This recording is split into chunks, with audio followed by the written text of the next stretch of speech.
All right. I wanted to make a few preliminary comments before we begin our activity today. And this goes back to the very beginning of our effort to restore our American government to full function. When we went to Europe, we found out from the Europeans that our government was supposedly an interregnum. Now, this is not even possible. Our government is vested in the people of this country. And as long as there are people in this country who are claiming their birthright as Americans, there is no way for our country to ever be without a government, by definition.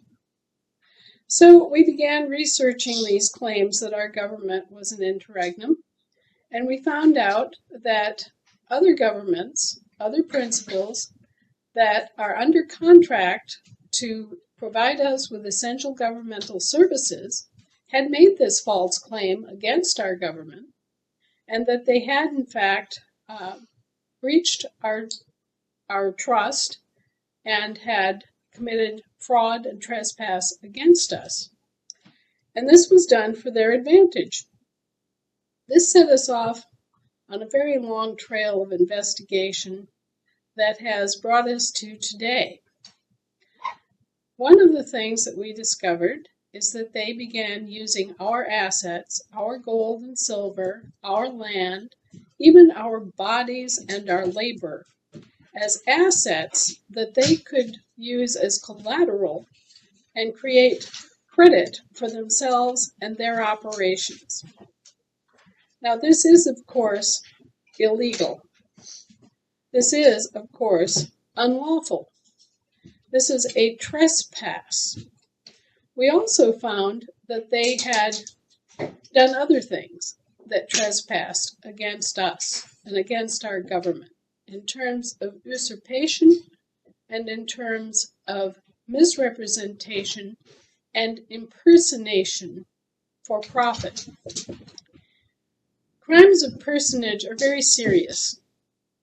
They entail an identity theft. And it's not that much different from identity theft that you are familiar with credit card hackers. In fact, it's very similar. Someone pretends to be you and steals your identity, accesses your credit, makes a bunch of charges, and leaves you to pay the debt. This is essentially what our subcontractors, our federal subcontractors, have done. They have impersonated us individually and at a national level. This is a national level identity theft that has been ongoing in various stages and forms since the end of the Civil War. This brings us to another point. We found out that these same perpetrators have promoted a state of war, a presumed state of war.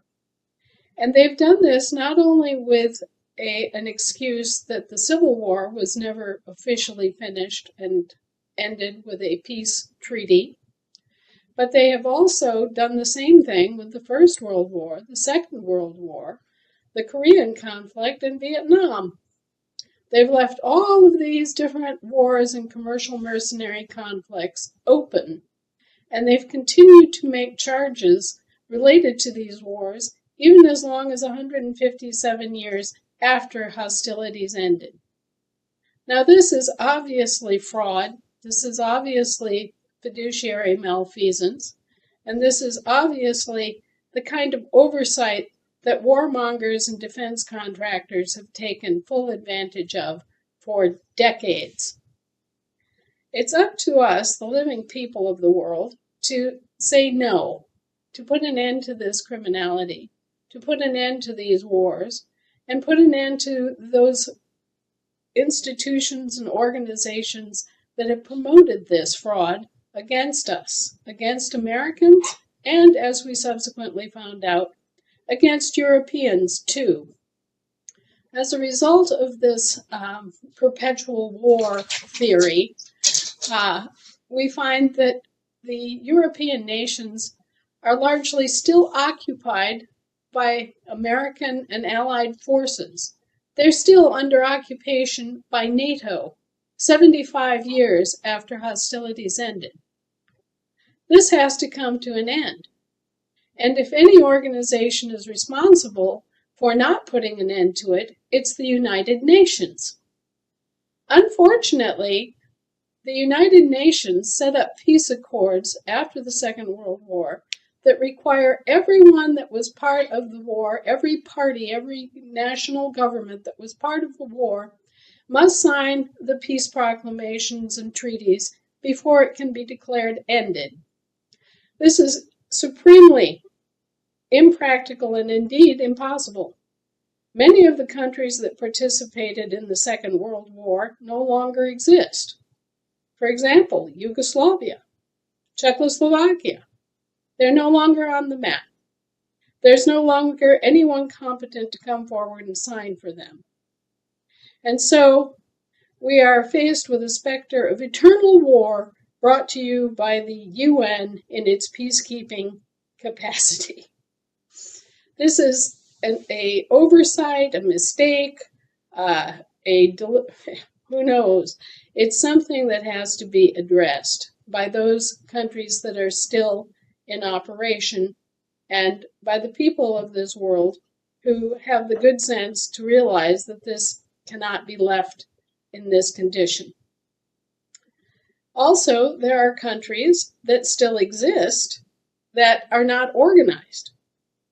We found that the Kingdom of Prussia technically still exists, and it is not organized at this time to be able to come forward and sign any kind of a peace proclamation or peace treaty.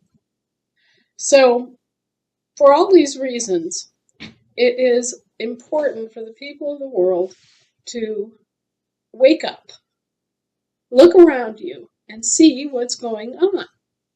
You have to make the effort to pay attention to what governments and supposed institutions of higher learning and all of the officials affiliated with these organizations are doing.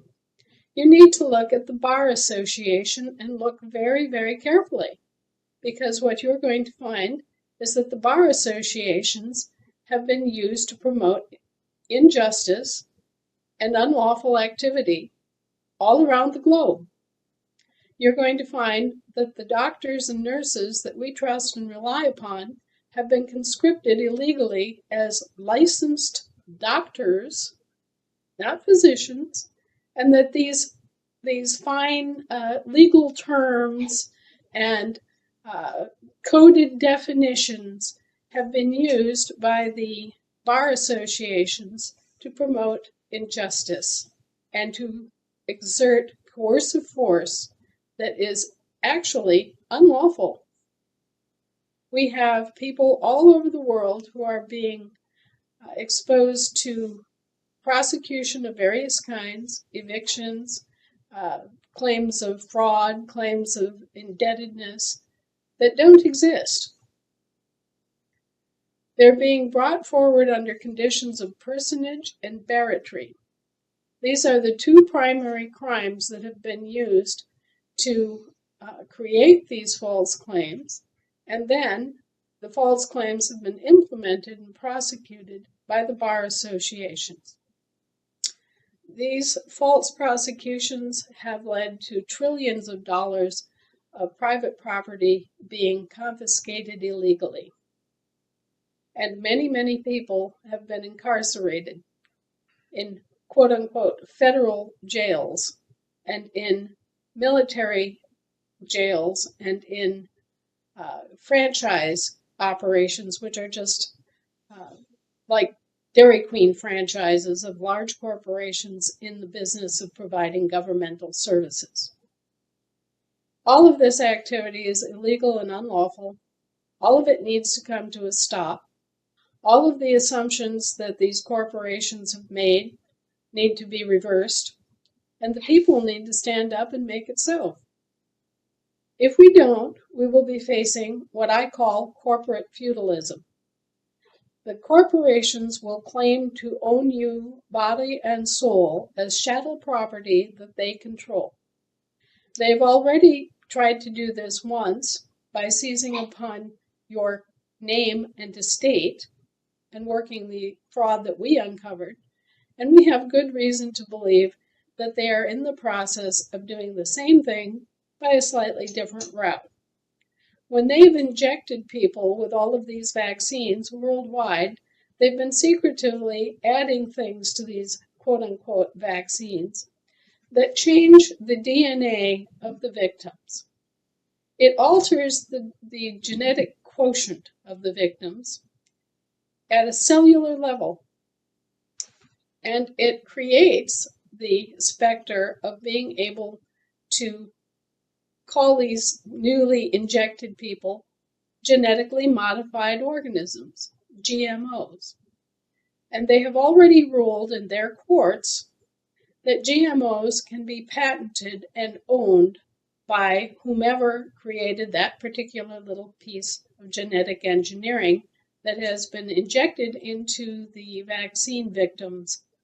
And as a result, we have reason to believe that these same criminal corporations are going to make the claim that they now own the billions of people that have been injected in this entire vaccine mandate mania. Let's make it perfectly clear. As a living man or woman, and those are terms they have managed to mess up, but I am using it in the common sense. You are not owned by anyone, and it is against the public law to even make the suggestion that you are. Both slavery and peonage of any kind has been outlawed worldwide since 1926. We must uphold the public law, not the private law. We are responsible. It is our public duty as the public to uphold the public law. And anyone who says otherwise is lying to you. All right? It's just that simple. Public law, public duty. We are the public. The living people, the general populace of every country are the public. And it's our responsibility in this topsy-turvy world that these crazy people have created to enforce the law. You will find, if you research it, that all of these agencies and supposed law enforcement organizations, from the local sheriff's office to the county police to the state police to the National Guard, have all been privatized and are now owned and run by separate criminal corporations operating in breach of trust. They are presenting themselves as public institutions doing public work, and they are receiving public money, but they are actually being operated as private corporations. And as a result, those in charge of the corporations direct them to do whatever is profitable and whatever is expedient for them. You will find case law in their case law, not ours. And I want to make that clear too. There's public law, and then there is what they call private law. Statutory law, codes, regulations, mandates, all of those sorts of things are not public law. They are quote-unquote private law. They are the law of corporations. And the corporations actually have no ability to address you because you are not an employee of those corporations. Instead, you are the employer of those corporations. All right? So they're taking your money. They're giving the responsibility to private corporations. Those private middlemen are then misdirecting their employees to do and think and be whatever they want at your expense. And as a result, we have a situation where some places we have good administration, some places we have horrible administration. And it's because of the middlemen that have been interjected into the process and who now stand between the people, who are the employers, and the employees. It's easy to see how these middlemen get in there and they misdirect the employees, tell the employees whatever they want to tell the employees. And so we have people out on the streets thinking that they are policemen and that they have a right to enforce the law. And yet what they're enforcing are the private laws of corporations against individuals who have no relationship to these corporations, who are not employees of these corporations, who are not dependents of these corporations, who have no reason in the world to even be aware of these corporations and how they have been mismanaged and sold off and turned into private institutions that are acting under color of law as if they were public institutions and public police forces. These are all problems that are shared throughout the entire planet. These corporatists, I will call them, have engineered a situation where everybody has been harmed. Everybody has been basically defrauded. You've been defrauded of your lawful government. You've been defrauded of your public law.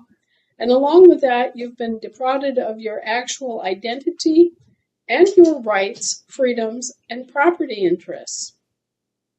They have literally seized upon you, another word for latching upon you, which is illegal, and they have impersonated you, often as people belonging to a completely different nationality. Let me give you an example. In this country, you're born as an American in a state. Each state is a separate sovereign entity, just like a separate country. When you look at a map of this country, America, what you should see are 50 separate individual countries, and they operate together as a federation of states. They have mutually shared powers, that they have donated to a holding company, the unincorporated Federation of States, which has been doing business as the United States of America since 1776. All right? That's what you should see. And when we are born in this country, each one of us assumes our nationality from the place of our birth. I am a Wisconsinite. Someone else might be a Minnesotan. Someone else might be a New Yorker. Someone else might be a Texan. But we assume our nationality from our state. We do not have anything like a national nationality. There is no such thing for us as United States citizenship. All right? Now, there are people who work for us, federal subcontractors, who, though they may have been born in this country, adopt a different political status. They adopt that political status so that they can work as foreign subcontractors. All right? These are the United States citizens, the U.S. citizens with a capital C, and the municipal citizens of the United States with a small c on citizen. 3 different federal subcontractors. One is an American subcontractor that has not been operating since 1860. One is a British territorial subcontractor, and one is a subcontractor that is run by the Holy See. At the time that the contract was completed in 1790, it was under the auspices of the Holy Roman Empire, but throughout all of this, the Holy See has been in control and under contract to provide certain services to our country. So I want to make it clear at this point that the American government, which I represent as a fiduciary, has been in existence since 1776. It operates in international jurisdiction, and it is separate from the federal government. We are, in fact, the people that contracted with the Holy See and with the British territorial government, monarch, and the government of Westminster, and the government of Belgium. And you will find that there are treaties that are established at the end of the Revolutionary War, the War of Independence, however you want to describe it, which ended in 1783. You will find that those treaties are implemented by the constitutions. There is a direct cause and effect. The constitutions are a consequence of the treaties and the peace process that ended the War of Independence. And they are a separate category of contract. A constitution, by definition, is a debt agreement in which one party agrees to pay and one party agrees to serve. All of those constitutional agreements, all three federal constitutions and all three federal subcontractors are obligated by that same contracting process. It was our states that contracted for the services. We are the employers of the federal government. We are the ones that hold the contracts with the British monarch, the government of Westminster, the government in Belgium that results in the treaties of Ghent. We are the ones that hold all of the contracts that are expressed as the constitutions. There is absolutely no doubt that we are the employers, and they are the subcontractors. Unfortunately, our subcontractors did something that is basically illegal. They pawned their responsibilities off on other subcontractors. And now those other subcontractors have failed to perform, have performed in a criminal manner.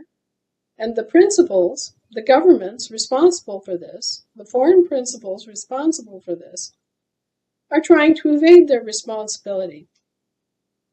They have allowed these various subcontractors of our subcontractors to run rampant here, to do all of these illegal things, to set up these impersonation and identity substitution schemes, to set up all of these foreign courts and misaddress Americans and bring them into these foreign courts for the purposes of illegally confiscating their assets. They've done this to us individually, and they've done this to us as a nation. And it's all illegal. Let me give you an example. If I turn to someone and say, okay, I'll contract with you to do a specific job for me. That's what our entire country did in terms of the constitutions. We contracted with them via the constitutions to perform specific enumerated services, and we then gave them the enumerated powers to exercise those services. These are very simple concepts. Everybody can understand how you contract with someone to do a job, right? Well, in our case, it was an entire country that was contracting with other countries to do specific work, other governments. What happens if, for whatever reason, the person that I originally contracted with then turns and says, oh, I don't want to do this job myself. I'm going to subcontract it to somebody else. So now Joe is employing Harry to do Joe's work. And, Harry goes off on a rampage, creates murder and mayhem, steals, pillages, plunders, breaches the trust, trespasses against the public law. Who is responsible for that? Well, obviously, the guy that I originally contracted to do the job in the first place is responsible for the misadministration of his workers. And that is precisely what's gone on here. The Holy See, the government of Westminster, the Queen's government, the government of Ghent, and others that were responsible for their employees hired corporations to do their work for them. Those corporations subsequently committed all these crimes, all these acts of impersonation, all this fraud, all this violence, and then they went bankrupt, claiming that we were chattel for their debts. And our land, our soil, our gold, our silver, everything was chattel for their debts, so that we became debtors by their default, or at least that's their theory. We have a different take on it. So far as we're concerned, the subcontractor of our subcontractor went belly up. They went bankrupt. So what? It has nothing to do with us. It's the responsibility of those who hired those people in the first place, and it's their fault, the other principles to the constitutional contracts.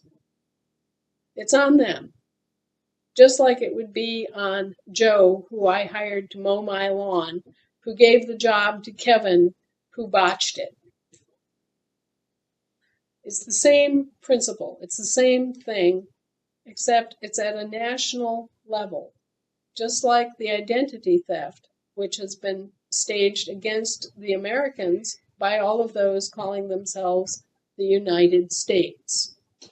The United States technically is a corporation, at least in that sense that they use those words. Okay? So, now we get down to today and the money issues.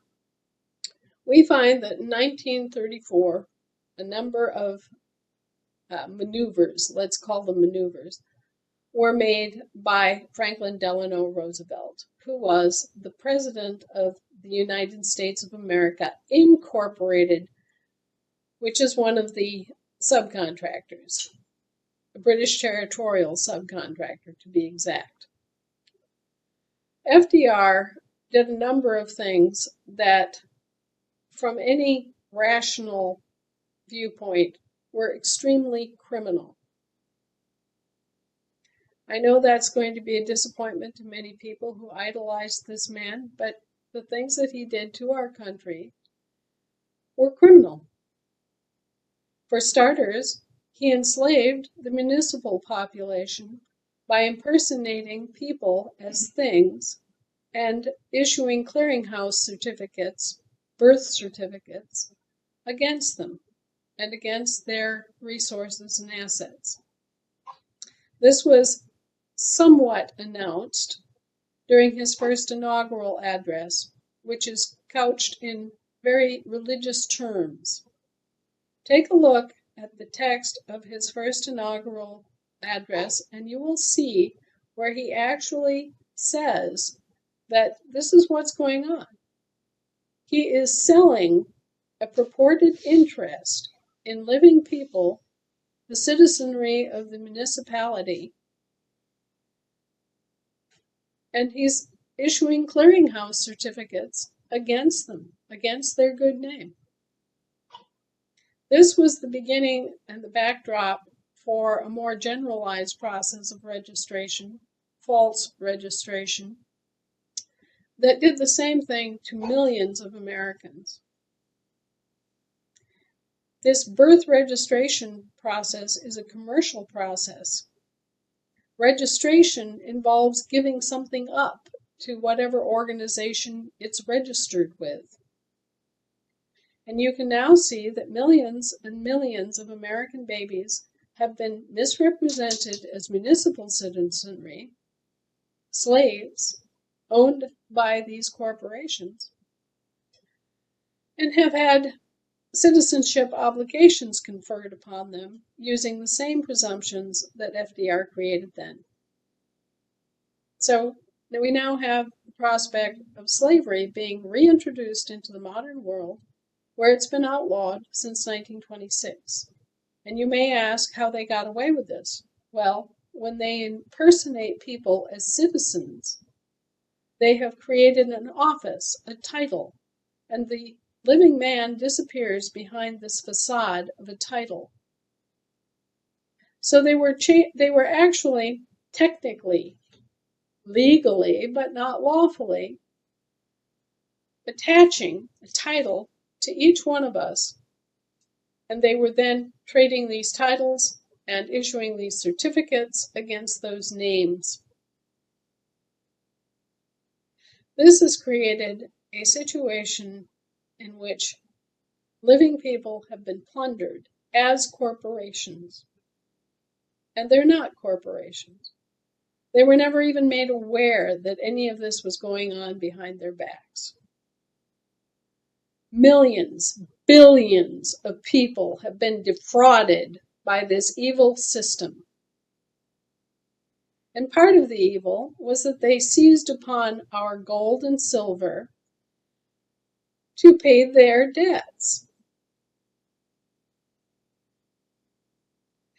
So, in 1934, they issued gold bearer bonds. This began a practice that has continued through to the present day. They issued gold bearer bonds. The corporations, calling themselves the United States of America Incorporated, issued gold bearer bonds against our gold, the unincorporated United States of America.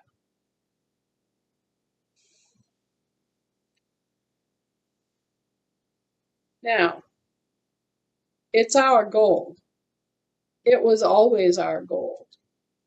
And they got away with taking it offshore and placing it in safekeeping by claiming a custodial interest, a trust interest, that in fact does not exist.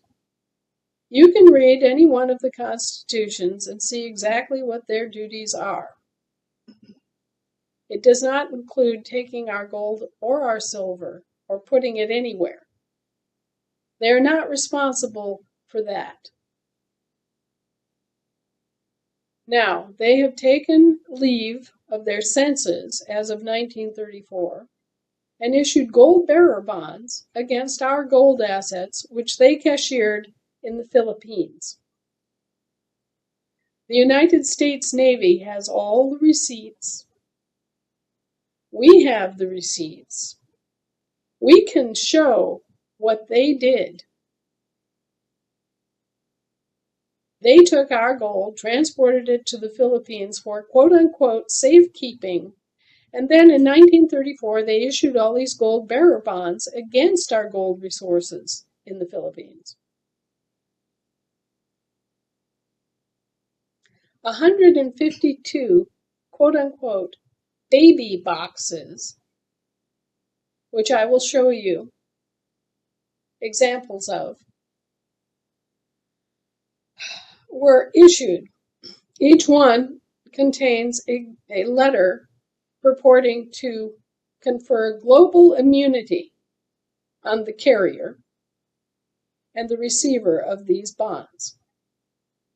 Each one contains 250 of the bearer bonds, and they are each for $100 million in 1934 terms.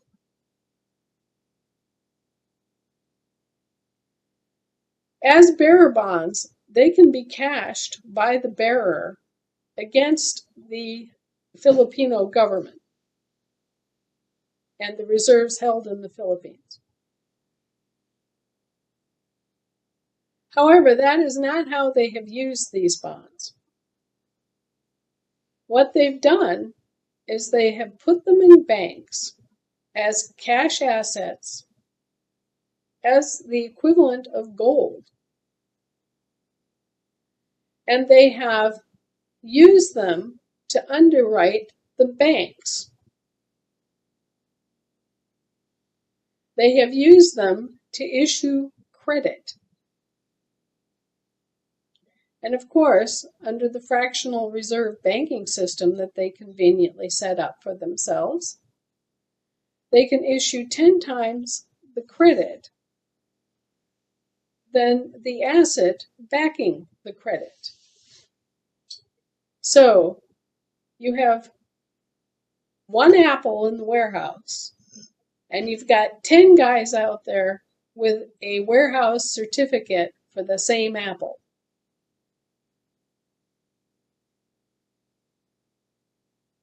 Do I have to explain that this is a fraudulent system, that it is legalized gambling, and that it results in a completely untenable situation?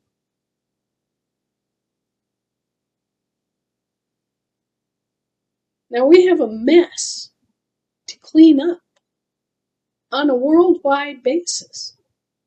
And it has been created by our military, failing its duty to protect and serve, by our politicians, acting as criminals in office, by the ignorance of the people that have accepted this as if it were something that made sense, when in fact it does not, and never did. We all have a share of guilt here. Whether you were one of the perpetrators or you were one of the victims, it has to end. And it has to end here and now. So, we are in the process of cashing in a single gold bearer bond. We are the actual owners of the gold in the Philippines that this bearer bond is drawn against. We are going to cash it in. We are not going to use it for credit purposes. We are not going to leave it unmarked. We are going to cash in each and every coupon on the bond. It is going to be finalized at a specific time, on a specific day, for a specific value. And we are going to deposit it in our American chartered international trade bank. It is not owned or operated by the U.S. in any way, shape, or form. It is not subject to the U.S. It is not operated under private law. It's operated under public law, our public law. And it is operated under international law. We have chartered the Global Family International Trade Bank as an American institution. We have also chartered the Global Family Bank of Commerce. This is part of the Blue Dot banking system. It's designed to make banking honest again. It's designed to help clean up this ungodly mess. And it is intended to bring back standards of good business practice, fairness, and justice for everybody on the planet. This is not just an American problem. And it's not going to be just an American solution. At this point, the living people on this planet are owed trillions upon trillions upon trillions of dollars. And so are our trust funds. Let me very briefly address this issue too. As part of their attempt to overcome the public and subjugate the employers as if we were the debtors of the employees, they have attempted to steal American common law trusts designed to operate in perpetuity and to do the same kind of identity substitution swindle that they've attempted to do with us individually and with our countries. They have just set up a shell company, a shell corporation with a similar name, and they have pretended that that shell corporation is the same as the actual trust. Let me give you an example. America was underwritten by the Saint Germain Family Trust. I happen to know this because I'm a member of the Saint Germain family. Saint Germain left an incredible fortune to underwrite America and America's government forevermore. He believed in freedom. He believed in the principles of self-governance. And he and other family members placed their fortunes in the trust to underwrite America. That trust is an American common law trust which exists in perpetuity. The perpetrators of all this evil and criminality set up another trust, a statutory trust, named it the same thing, and pretended to have access and right to draw upon the resources of the Saint Germain Family Trust. They pulled the same little dirty trick that they pulled on the United States of America. They pretended to incorporate it. But you cannot incorporate something that is unincorporated and which is settled in its law. The trust indentures themselves prevent this kind of activity if someone stands up and says, no, that's not the way it is. There is no association between the United States of America unincorporated and something foreign calling itself the United States of America incorporated. There is no association between the Saint Germain Family Trust, which is unincorporated, and something calling itself the Saint Germain Family Trust Incorporated. That other entity is just a shell.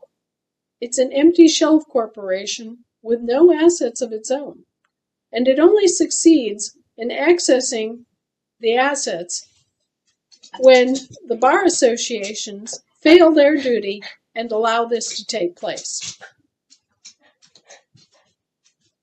So, today we are going to cancel a portion of the debt that our employees and subcontractors owe us, and we are going to redeem a bearer bond for the full value of the gold, which is ours, in the Philippines.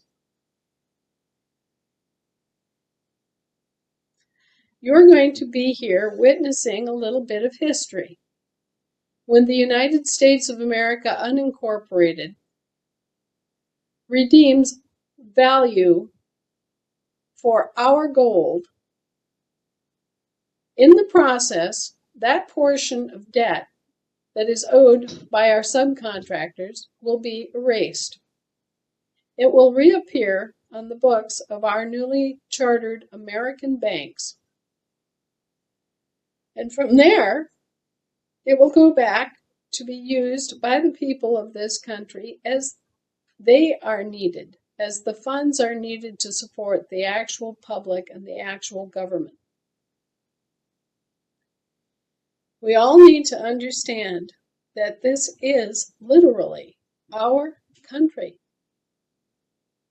We are the government. And it is our responsibility to carefully watch what goes on so that these things never happen again. And so that there are no misunderstandings of who is who and what is what. And so that the bar associations and their members are kept in the straight and narrow and not allowed to pull these kinds of tricks again. All right, folks, we're going to take a little break here. And when we come back, we're going to create a little history.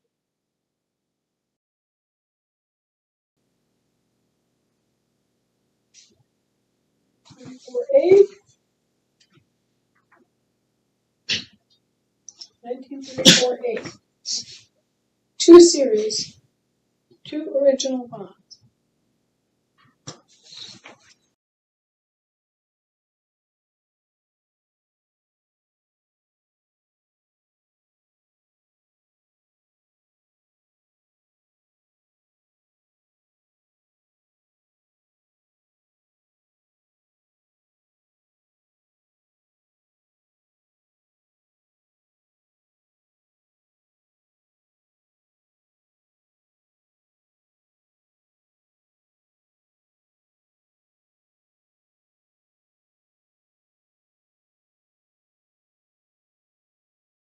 Here's the back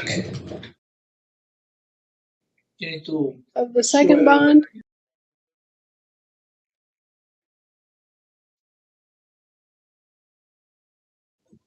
I should have showed this as the back of the first bond, so take another look.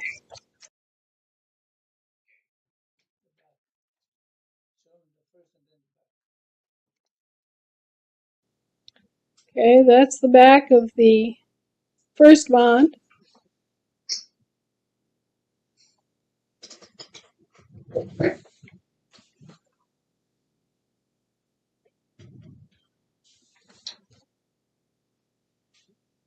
And again, I'll repeat, this is the second bond.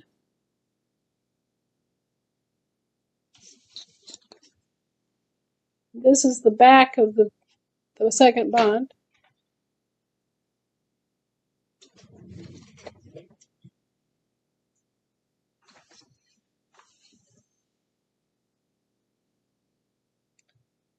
The 100 million bond is SC122071K11, box number K4577, space 3300-A.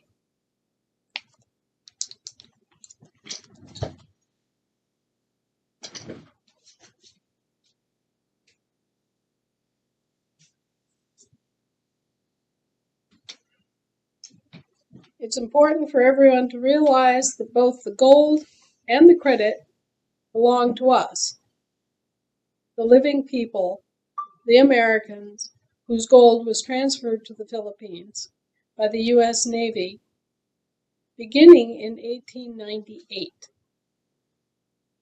So the gold was transferred to the Philippines in the years prior to 1907 for the most part, with continuing shipments.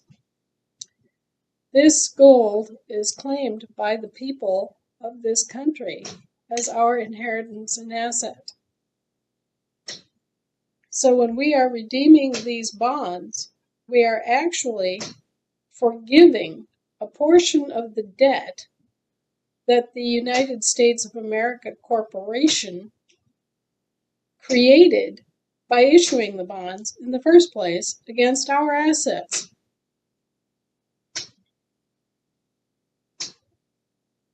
So on one hand, we're reducing the national debt, their national debt, at the same time that we are recouping our assets that are lawfully and legally ours, together with the credit that was issued against our assets. Now, we have looked at these bonds very carefully, and they do agree with our records. They do agree with the descriptions given. They are on the right paper. They are completely hallmarked. They are identifiable. We have every reason to believe from the provenance from which we received these, and their appearance, and their hallmarks, and their signatures, everything about these bonds appears to be genuine. So I am going to certify that they are genuine as fiduciary of the United States of America, unincorporated.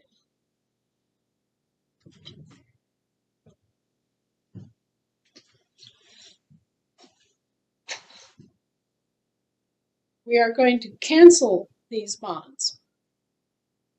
And here to assist me in this is our bank, one of our bank directors for the Global Family International Trade Bank. Arturo, would you do the honors? Yes, I will.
Okay, that's one.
Okay.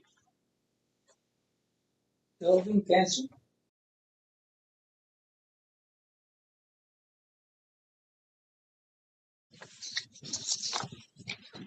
As you can see, both of these bonds have been completely canceled. They have the bank stamp on every coupon.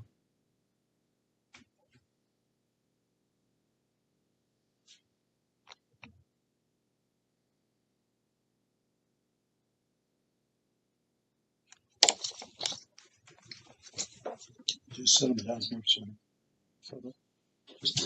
anyway.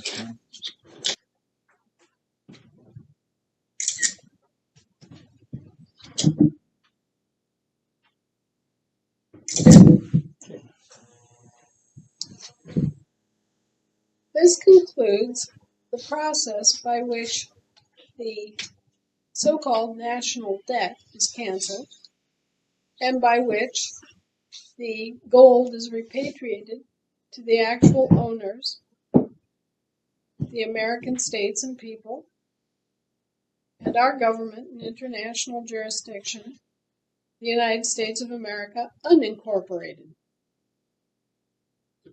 The gold value will now be transferred to the ledger of the Global Family International Trade Bank, which the American government has chartered.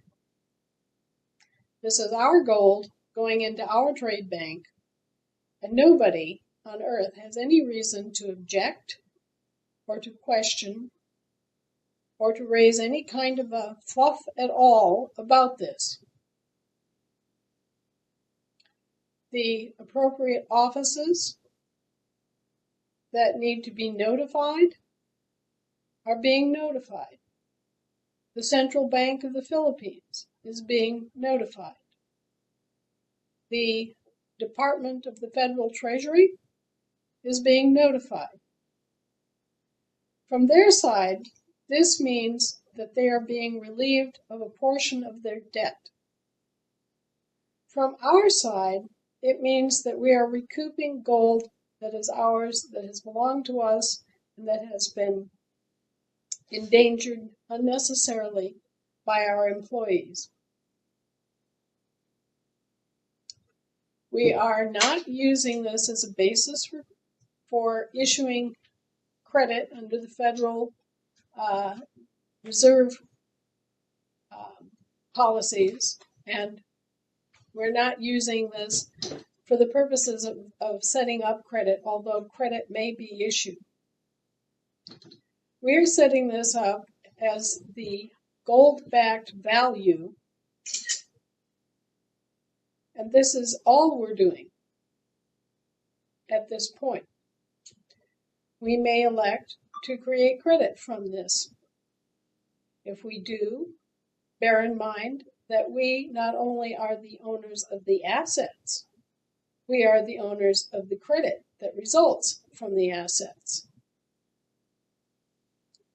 And now, I wish to say that this has been a very long journey for our country. This has been a very long journey for our people. And we are grateful to be at peace.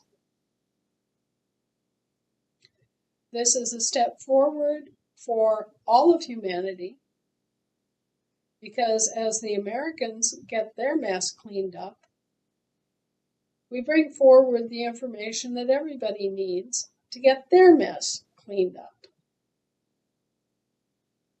This, if no other, is the province that was intended for the United Nations organization.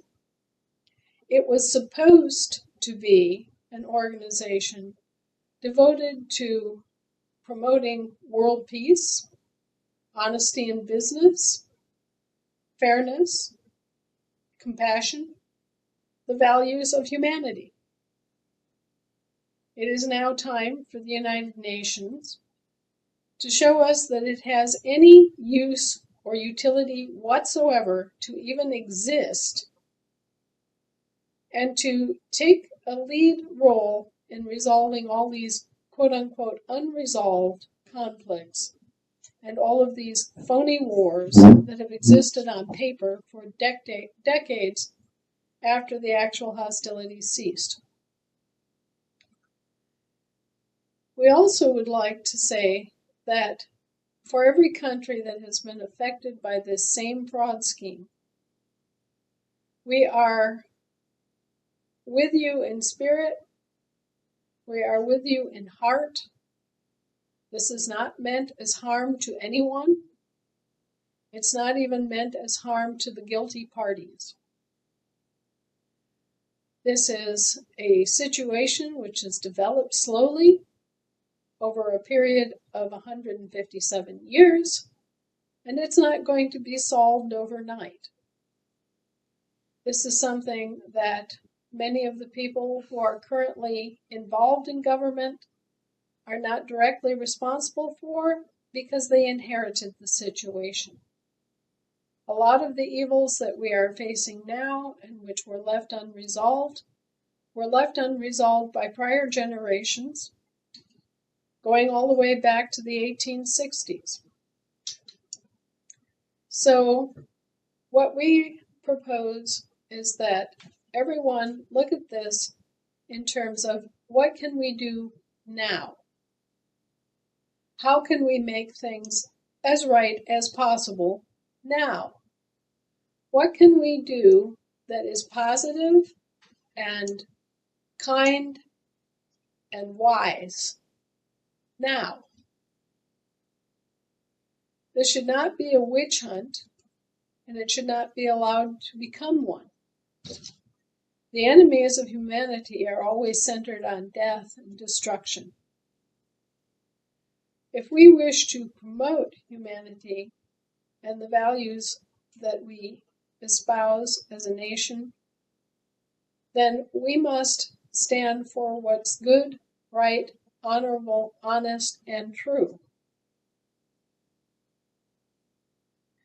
Let us all do so. Let everyone around the entire world who identifies with these values take a stand with us and stand up now.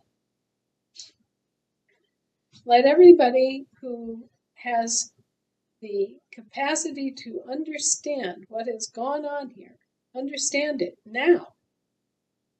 And let us all join together as one living, breathing people worldwide to exert our force and assert what we want and create the kind of world that we deserve. It's in our hands.